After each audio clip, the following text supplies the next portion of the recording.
예, 안녕하십니까. 저는 세종텔레콤에서 블록체인 사업을 맡고 있는 부사장 박희춘입니다.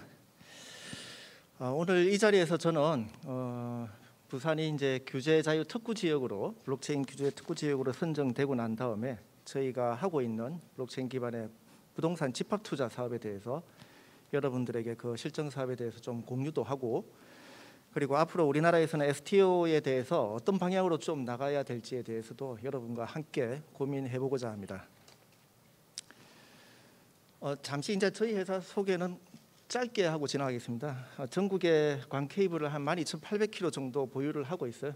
글로벌 네트워크도 보유를 하고 있고, 사실 블록체인 기술이라는 게 이러한 네트워크 기술을 활용한 것이기 때문에 그 무엇보다도 통신 회사들이 이 네트워크에 관련된 여러 노하우를 가지고 있어서 블록체인 사업과 잘 맞는 그런 사업이라고 판단을 해서 저희는 2018년도부터 블록체인 사업을 추진하게 되었습니다.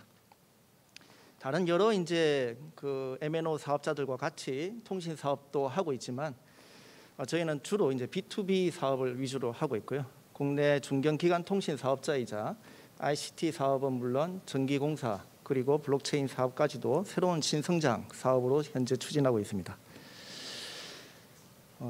이제부터 저희가 하고 있는 이 사업에 대해서 말씀드리기 전에 여러분들은 우리나라에 어떤 규제 샌드박스 제도가 있는지에 대해서 한번 제가 상기시켜드리고자 이 부분을 먼저 말씀드리고 좀 진행을 해보고자 합니다. 규제 샌드박스라는 것은 영국에서 유래된 그 내용인데, 사실 아이들이 모래사장에서 뛰어놀다가 넘어져도 다치지 않게끔 그러한 일환으로 기업들이 새로운 아이디어나 새로운 사업 모델을 가지고 혁신적인 그런 시도를 할 때 일정한 지역이라든지 조건 하에서 한번 허용해 주도록 테스트하는 제도, 그게 바로 규제 샌드박스입니다. 우리나라에는 초창기에는 행정규제법을 중심으로 해서 1+4법이라고 해서 각 부처에서 규제 샌드박스 제도에 관련된 법을 하나씩 만들어서 운영을 해오고 있었습니다. 2019년도에 산업통상자원부, 과기부, 금융위, 중기부 이렇게 이제 4개 사업을 해오다가 20년도에 국토교통부와 과기부가 추가로 이제 2개의 법을 더 만들어서 총 6개의 규제 샌드박스 제도를 우리나라에서 운영을 해오고 있습니다. 여기 잘 보시면 대부분이 이 법의 위원장은 다 주무부처의 장관이 하고 있습니다. 그러나 유일하게 중기부만이 규제특례 심의위는 중기부 장관님께서 하시지만 최종적으로 규제자의 특구위는 국무총리께서 하고 계십니다. 이 이유는 뭐냐면 중기부는 각 부처가 관리 감독하고 있는 여러 제도를 전체 다를 취급을 하기 때문에 그렇습니다. 그래서 해당 분야의 그런 부처의 허용 또는 승인을 받지 않는 상태에서는 이 법을 추진할 수가 없습니다. 그래서 중기부는 최종적으로 국무총리가 주관을 해서 여러 부처에 같이 논의한 결과 한번 이 사업은 해보자 하고 그렇게 결정이 나면 추진할 수 있는 그런 사업이라고 보시면 되고요. 다만 중기부가 하는 사업은 전국 단위로 하기보다는 일명 지역특구법이라고 해서 특정 지역의 안에서 한정되어서만 할 수밖에 없는 이제 그런 사업으로 이제 한정되어 있습니다. 그래서 다른 사업하고 조금 차별이 있긴 있는데요. 또 여기에 장점이라고 하면 국비와 또 시비가 또 지원된다는 점에 있어서는 다른 사업보다는 조금 더 메리트가 있는 그런 사업이라고 보실 수가 있습니다.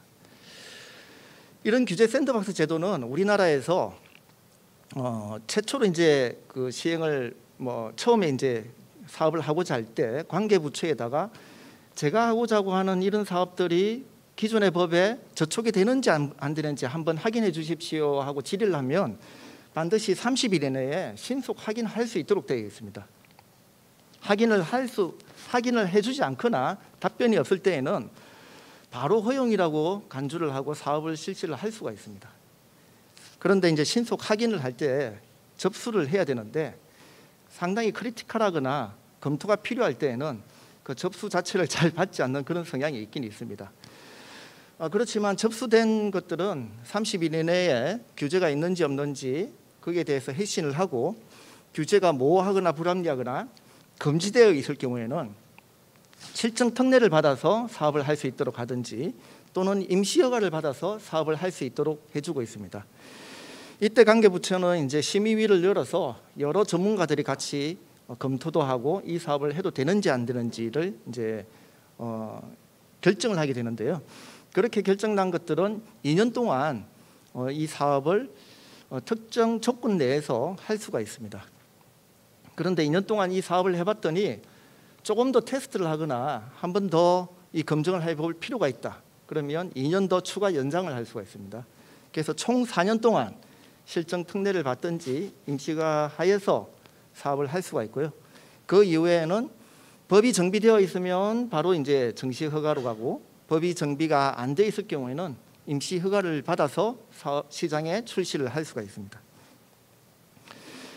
특히 중기부가 추진하는 지역특구법 규제자유 특구법에 따라서는 2019년도부터 각 지역에 수도권을 제외한 지방에서 현재 실시를 하고 있고요. 특히 부산 지역이 바로 2019년도에 블록체인 지역특구로 지정이 되었습니다.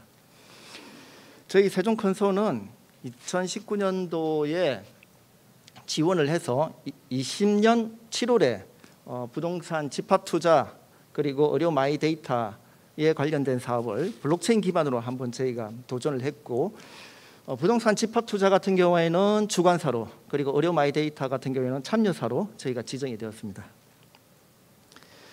지금부터는 이제 본격적으로 부동산 집합투자에 관련된 저희의 그동안의 경험을 한번 공유해 보고자 합니다. 사실 저희가 이 사업을 검토했을 당시가 2019년도인데요. 그 당시만 하더라도 국내에는 굉장히 저금리로 시장에 상당히 많은 자금이 풀려져 있었고, 미국이나 글로벌 쪽으로도 양적 완화에 힘입어 이 금융 산업에 있어서는 굉장히 호황이라고 할 수가 있었습니다. 특히 2015년도의 기준으로 봤을 때만 하더라도 우리나라에서 이렇게 자금을 가지고 움직이는 플레이어들이, 대표적인 플레이어가 자산운용사라고 있습니다. 이 자산운용사가 2020년도 기준만 하더라도 약 한 2,000조의 돈을 가지고 국내에서 자산을 운용을 하고 있었습니다. 그중에서 부동산 간접 투자에 관련된 부분은 한 160조 정도에 이르는데요. 2015년도만 하더라도 54조 원밖에 안 되던 이 시장이 급격히 성장을 해서 지금도 빠르게 성장을 하고는 있습니다. 다만 이제 이렇게 급격히 성장을 하다 보니 약간의 이제 또 문제도 발생을 해야 있죠. 여러분들이 잘 아시는 라임이라든지 옵티머스 사태와 같은 그런 자산 운용사들의 모럴 해저들도 있었고, 그리고 이러한 시장은 여러분들이 일반인들이 참여하기에는 굉장히 접근하기 어려운 시장이었습니다. 왜냐? 대부분이 97%가 사모로 움직이기 때문입니다. 우리나라에서 금융 투자를 받을 때 49인 이하는 사모로서 굉장히 간단히 이제 프로세스를 거쳐서 투자를 받을 수가 있는데, 그렇지 않고 50인 이상이 될 때 공모일 경우에는 상당히 까다로운 인허가 조건이 붙어야만 됩니다. 정권 신고서도 제출해야 되고 여러 가지 투자자 보호 조치를 해야 됩니다. 그렇기 때문에 자산운용사들은 그 까다로운 그런 사업보다는 좀 더 쉽게 돈을 유치를 해서 자기들만이 이제 돈을 벌어가는 구조, 그런 구조를 만들다 보니 사모 시장이 굉장히 형성이 크게 이제 되어 있었던 거죠. 국토교통부는 리츠라고 하는 상품을 만들어서 이러한 사모 위주의 시장을 한번 일반인들도 참여할 수 있는 공모 시장을 한번 만들어 보고자 노력을 하긴 했는데, 그럼에도 불구하고 일부 정권사들만 리츠를 취급을 하고 있었고 대부분이 이제 사모로 돌아가는 그런 이제 상황이었습니다. 그래서 저희는 공모형 부동산 펀드를 일반인들도 참여를 해서 그 투자 수익을 좀 부에 집중이 되지 않고 서로 이제 평등하게 좀 가져갈 수 있는 그런 구조를 만들고자 이 사업을 제안을 하게 되었습니다. 사실 그 당시만 하더라도 부동산 투자에 들어가는 투자금 대비 수익이 1년에 5% 그리고 5년 수익이 평균적으로 98% 정도 되었어요. 그런데 이제 지금은 금리가 급격히 상승을 하고 지금 뭐 울트라 스택까지 가는 이제 이러한 상황에서는 부동산 시장이 굉장히 얼어붙고, 그리고 부동산을 투자를 할 때는 자산운용사들은 대부분이 레버리지를 일으킨다고 합니다. 그 뜻이 뭐냐면 대출을 받는다는 뜻이에요. 일정 부분은 대출을 받고 일정 부분은 사무시장에서도 투자를 받고 나머지는 공모를 통해서 전체 자금을 모은 다음에 부동산을 매매를 하는데, 이러한 시장들이 금리가 급격히 상승을 함으로써 얼어붙고 있다는 게 이제 최근의 이제 현상입니다.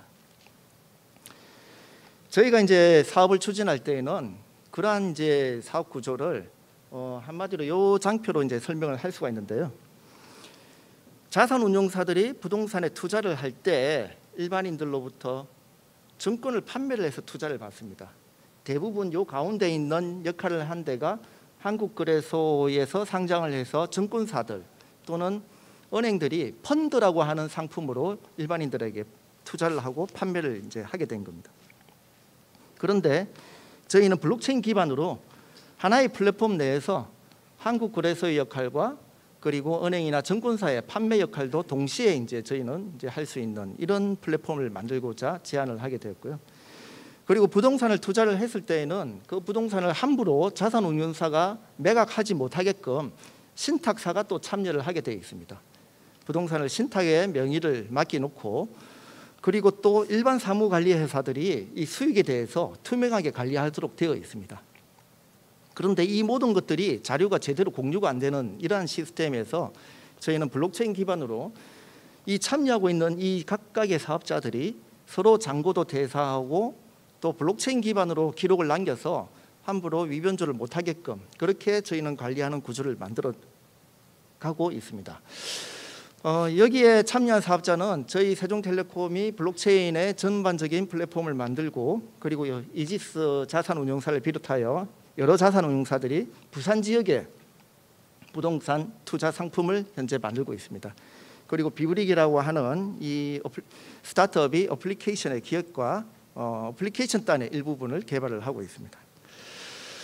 사실 앞서 제가 이제 이렇게 말씀드렸던 모든 이제 투자에 관련된 부분을 우리 그 가상화폐, 암호화폐 이 시장에서는 투자를 할 때에는 기존에는 ICO 방식을 이제 이용을 했던 것들이 여러 문제가 있어서 암호화폐 거래소에서 이 토큰을 상장을 해서 투자금을 유치하는 방법, 즉 IO로 갔다가 그리고 IO에는 여러 이제 비용이 많이 또 들어가는 그런 이유로 IDO, 즉 탈중앙화 거래소에 직상장을 해서 또 투자금을 또 유치하는 방법, 이런 여러 이제 방법들을 통해서 이제 투자금을 모으는 그런 이제 시장이 형성이 되었었는데, 이런 부분들은 상당히 많은 이제 투자자를 보호하지 못하는 그런 불합리한 사항들이 많이 이제 있습니다. 그런 의미에서 STO라는 개념은 바로 이 토큰을 증권으로 봤었을 때에는 기존의 증권법에 따라서 투자자를 보호할 수 있는 조치도 하고 기존의 증권법의 룰을 그대로 이행을 하고자 하는 그런 개념으로 STO의 개념이 나왔습니다. 저희가 지금 하고 있는 이 사업이 바로 STO의 전 단계라고 할 수 있는 사업인데요. 우리나라에서는 그렇다고 하면 증권에 관련된 법은 어디에 이제 해당되느냐?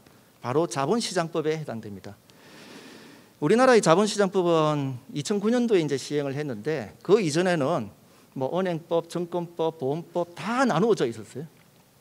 이 금융상품에 대해서 법이 한 총 16가지 정도가 있었습니다.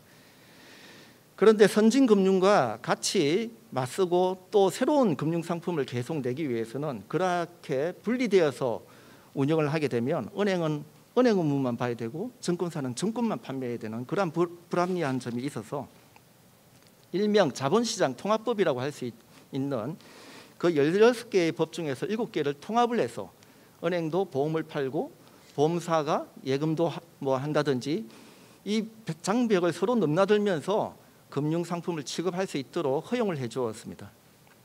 그게 바로 오늘날의 자본시장법입니다. 그런데 이 자본시장법을 보시면 금융상품을 규정을 해놔놓고 이 금융상품에는 어떠한 상품이 있고 이건 어떠한 프로세스 또 어떠한 인허가를 받아야 된다는 전체적인 그림이 바로 자본시장법인데, 우리나라의 금융위에서는 암호화폐, 가상자산, 디지털 자산을 금융상품으로 보질 않았습니다. 그러다 보니 자본시장법에 적용을 받지 않고 문제가 생겼을 때에는 유사수신 행위라든지 여러 형법적인 요소로 제재를 가했던 게 사실이었습니다. 특히 증권에 관련된 것은 우리나라 자본시장법 4조에 총 6가지의 증권을 규정을 해놓고 있습니다. 주로 ICO라든지 이런 부분은 투자계약 증권으로 주로 보고 있습니다.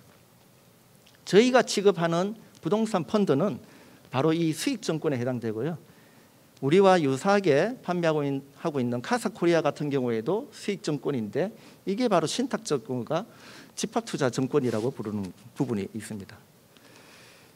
그래서 저희는 이 수익증권에 해당되는 자본시장법을 준수를 하면서 이 플랫폼을 만들었고 그에 따라서 증권신고서도 제출을 하고 여러 가지 법적인 규제에 준수를 하면서 사업을 지금 현재 진행해 오고 있습니다. 그런데 이 자본시장법만이 다냐? 그게 아닙니다. 가장 큰 걸림돌이 바로 2019년도부터 시행하고 있는 주식 사채 등의 전자등록에 관련 법률입니다. 일명 전자증권법이라고 하죠. 이 법이 STO에 있어서는 가장 큰 걸림돌이 되는 실정에 있습니다. 저희가 받은 특례사항에 대해서 먼저 말씀드리고 전자증권법을 한 번 더 제가 짚고 넘어가도록 하겠습니다. 저희가 받은 특례는 바로 무허가로 시장 개설하는 행위에 대해서 우리나라에서는 엄격하게 금지하고 있습니다. 우리나라에서 시장 개설 행위는 한국거래소라고 하는 곳이 유일하게 허가를 받아서 진행을 하고 있고요. 여기에 대한 특례를 저희가 받았습니다. 그리고 한국거래소에서 취급하는 증권을 판매하고 유통하는 데에는 투자중개업이라고 하는 라이센스를 혜택을 인가를 받아서 해야 되는데 이 부분에 대해서도 저희가 특례를 받았습니다. 그리고 이러한 증권들은 한국거래소에다가 90일 이내에 상장을 해서 중간중간에 투자자들이 돈이 필요할 때 이 거래소에서 환금하기 위한 그러한 길도 열어줘야 되는데 그 부분 또한 저희가 특례를 받아서 우리가 만든 플랫폼 내에서 개인 간 거래할 수 있도록 지금 현재 해놓았습니다. 그리고 마지막으로 이건 앞서 이제 권익준 교수님께서도 잠시 언급했듯이 개인정보는 블록체인에 한번 기록이 되면 이걸 삭제하는 게 불가하기 때문에 부산에 참여하는 모든 그 지역 특구에 참여하는 사업자들은 이 오프체인 방식으로 개인정보를 관리할 수 있도록 그렇게 특례를 받아서 사업을 진행하고 있습니다. 실질적인 개인정보는 따로 분리되어 있는 스토리지에 보관을 하고 블록체인에는 그 해시값을 기록을 해서 관리하는 그런 방식으로 현재 진행을 하고 있습니다. 앞서 설명을 잠시 해드렸던 이제 전자증권법은 아까 저희가 특례를 받지 못했습니다. 대부분이 자본시장법과 개인정보보호법만 받았지 왜 전자증권법은 특례를 못 받았느냐? 바로 금융위와 법무부가 보는 관점과 저희가 보는 관점이 서로 상충되어서 결국은 이제 특례를 못 받게 되었습니다. 우리나라의 규제 샌드박스는 반드시 행정 규제에 한해서만 임시허가나 특례를 주게끔 되어 있습니다. 금융위와 법무부에서는 전자증권법에 전자등록하는 이 행위는 이 전자등록을 함으로써 이 정권에 법적 효력을 부여하는 것이지 행정규제에 해당되는 것이 아니다. 그렇기 때문에 특례를 줄 수 없다.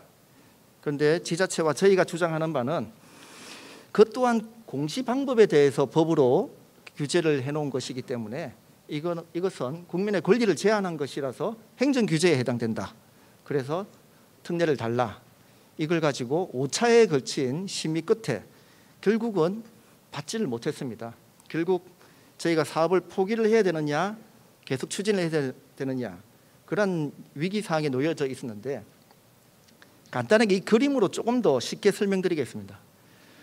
우리나라 전자증권법은 은행이나 증권사들의 판매된 모든 증권의 총자수를 한국예탁결제원이라고 하는 전자등록기관에 기록을 하게끔 되어 있습니다. 그러나 블록체인 기술은 이 블록체인 노드에 참여하는 모든 참여자들의 노드에 동시에 기록함으로써 중앙집중 방식의 이러한 기록이 필요가 없으니 이 방식이 아니라 이 방식으로 기록을 한 부분도 인정을 해달라. 이걸 가지고 싸우게 된 것이죠. 은행의 시스템을 보자고 하면 은행 증권사를 계좌관리기관이라고 부릅니다. 여기에서 고객들한테 증권을 판매를 해서 얼마를 팔았다고 하는 그 자수를 기록해 놓은 곳이 바로 고객계좌입니다. 이 고객계좌에 하나의 증권이 판매가 되었을 때에 그 총 자수를 한국예탁결제원의 고객관리계좌에 A라는 펀드 총 10,000자를 판매를 했는데 이 10,000자에 판매된 거를 총합을 여기다 기록을 하는 것이죠. 일일이 뭐 홍길동 누구 이런 개별의 그 고객들의 자수를 기록하는 게 아니라 이 전체에 판매된 총합을 여기다 기록을 해서 수시로 합이 맞는지 안 맞는지 그걸 이제 서로 감시 감독을 하는 것이 바로 예탁결제원의 임무입니다. 그래서 지금 여기에 네모난 이 표에 들어가 있는 것이 바로 우리나라의 전자증권법을 한마디로 표현한 그러한 도표라고 보시면 됩니다. 그런데 저희는 여기에 참여하는 모든 노드에 전자등록을 하겠다.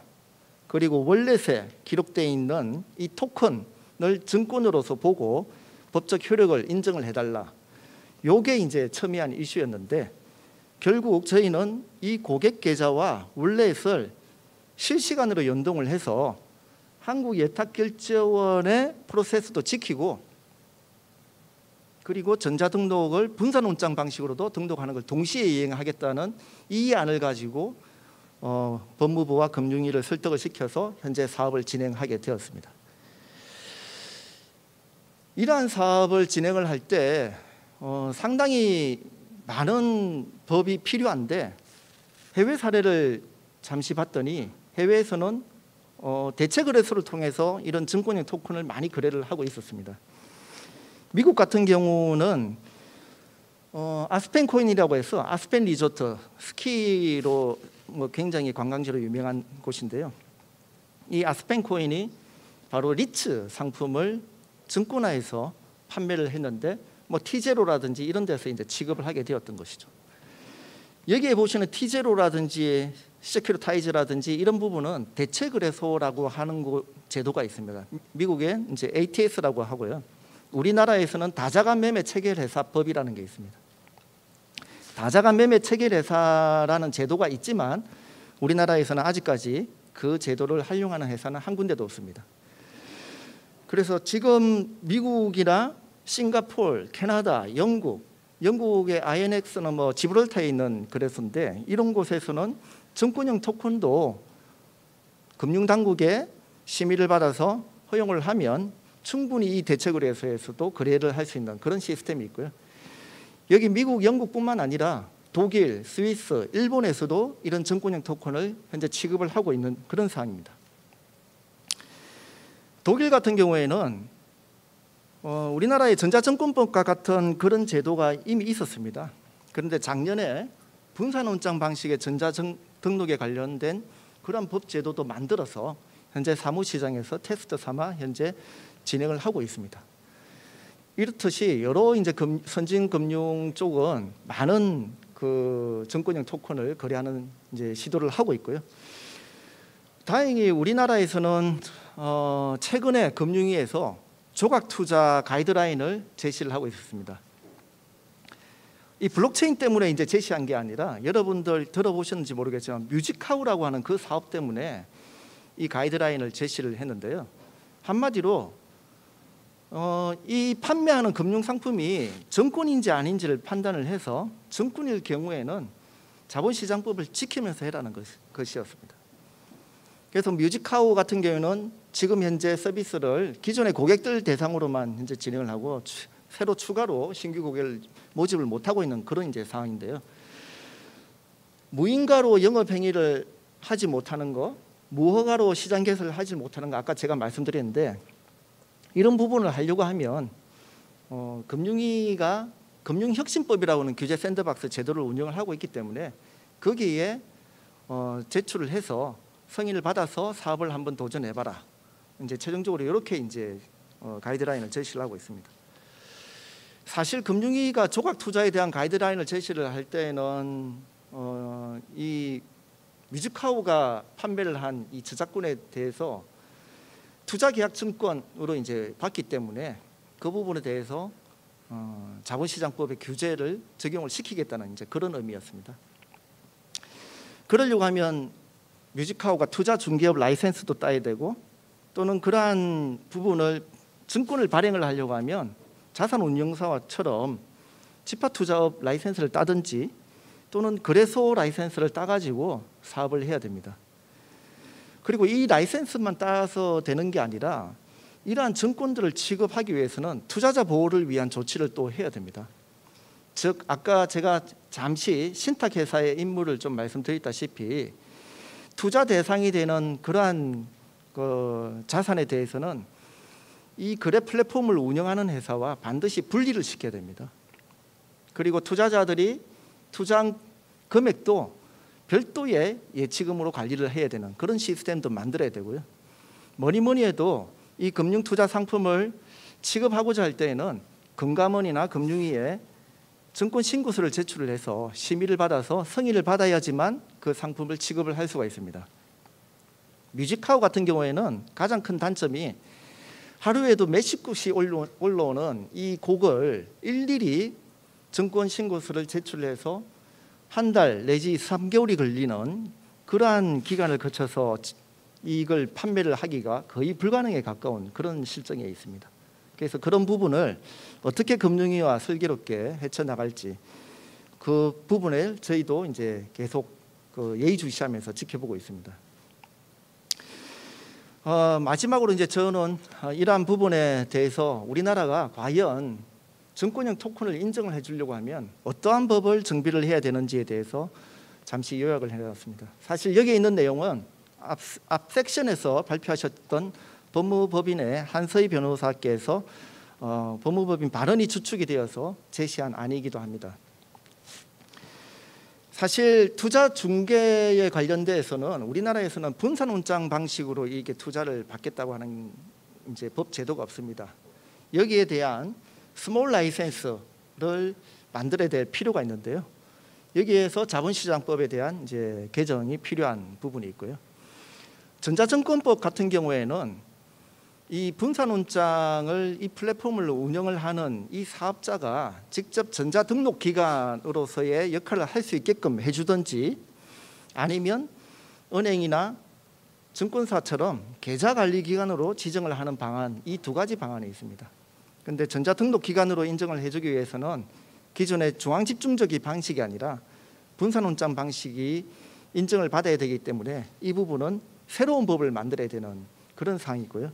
계좌관리기관으로 지정을 하기 위해서는 시행령이라든지 여러 가지 법 제도를 다시 보완해야 되는 그런 문제가 있습니다. 이런 모든 부분들이 우리나라에 제도화되어야지만 그때 정식으로 STO 사업이 가능하지 않을까 싶습니다.